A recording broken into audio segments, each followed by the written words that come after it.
Welcome to The Explainer. Today we are diving into a really brilliant business story. It's all about how a company, right on the brink of failure, used something as simple as a ketchup packet as a Trojan horse to basically conquer the Indian market. So let's get into the incredible strategy behind FieldFresh Foods' transformation. Okay, so this is the big question, right? How in the world do you take on massive, established giants with a tiny little ketchup packet? This is the question that sparked one of the cleverest business pivots you'll ever see. Now, to really appreciate the genius of their solution, you first have to understand the hole they were in. I mean, things were bad. Their entire business model was pretty much on the verge of collapse. So picture this. It's 2004. The company gets its start as a joint venture between India's Bharti Enterprises and Del Monte Pacific. And the goal seemed super logical. Let's use India's incredible agricultural power to export fresh stuff like baby corn to those high-paying European markets. But, as you can see, reality had other plans. Yeah, that dream of being a global food exporter, it turned into a nightmare, fast. They were getting crushed by razor-thin profit margins, a ton of their fresh produce was spoiling before it even got there, and they were bogged down by all these complicated European export rules. Long story short, the business model just wasn't working. It was totally unsustainable. So with their backs against the wall and facing total failure, the leadership team makes this huge, gutsy call.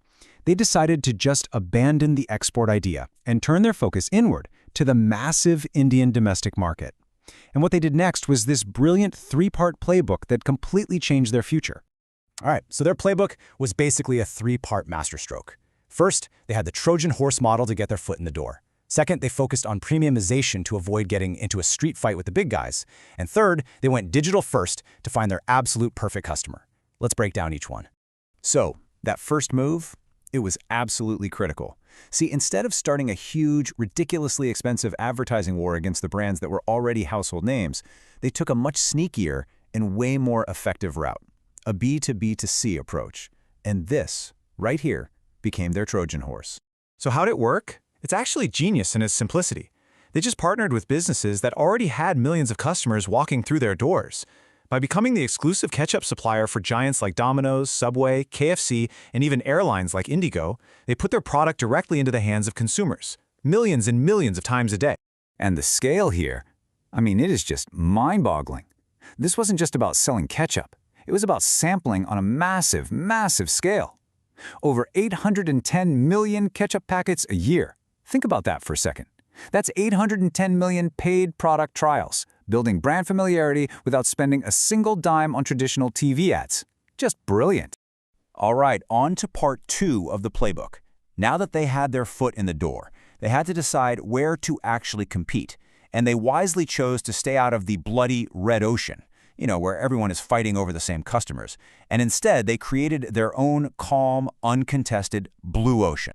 And this slide just lays out their strategy perfectly.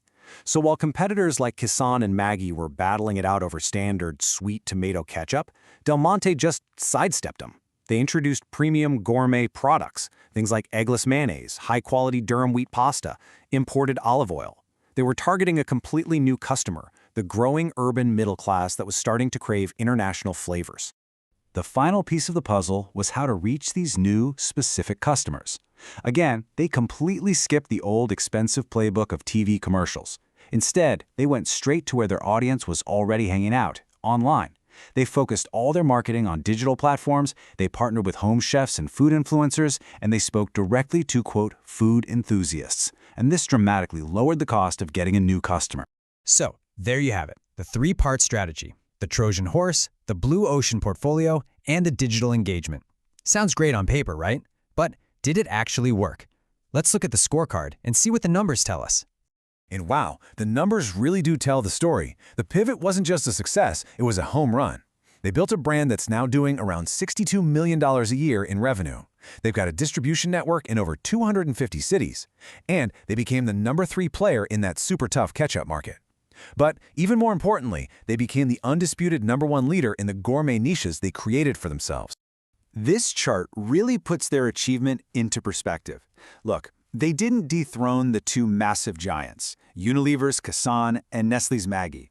But what they did was successfully break a duopoly that had existed for years. They carved out a really meaningful and profitable slice of the market for themselves and became a legit challenger brand. Now, success like this gets noticed, and it led to a major new chapter for the company in 2025. Barty Enterprises sold its stake to Agro Tech Foods, which is a dedicated food company. And this wasn't an exit because of failure. It was a strategic handoff, giving the brand to a new parent that could really pour fuel on the fire for the next big wave of growth. And that brings us to today. The brand is successful, it's stable, and it has a new, very focused owner. But this is where the really tough strategic questions about the future come into play. What's the right move from here? So let's start with their foundational strategy. That whole Trojan Horse idea, relying on partners like Domino's, was it maybe too slow in the long run? Did that B2B focus build a solid base? Sure, but maybe it prevented them from ever getting the massive scale they'd need to become the true #1 brand in retail. And what about the new ownership? Can a specialized food company like Agro Tech Foods bring the focus and maybe the distribution muscle to finally go head-to-head with giants like Nestlé and Unilever?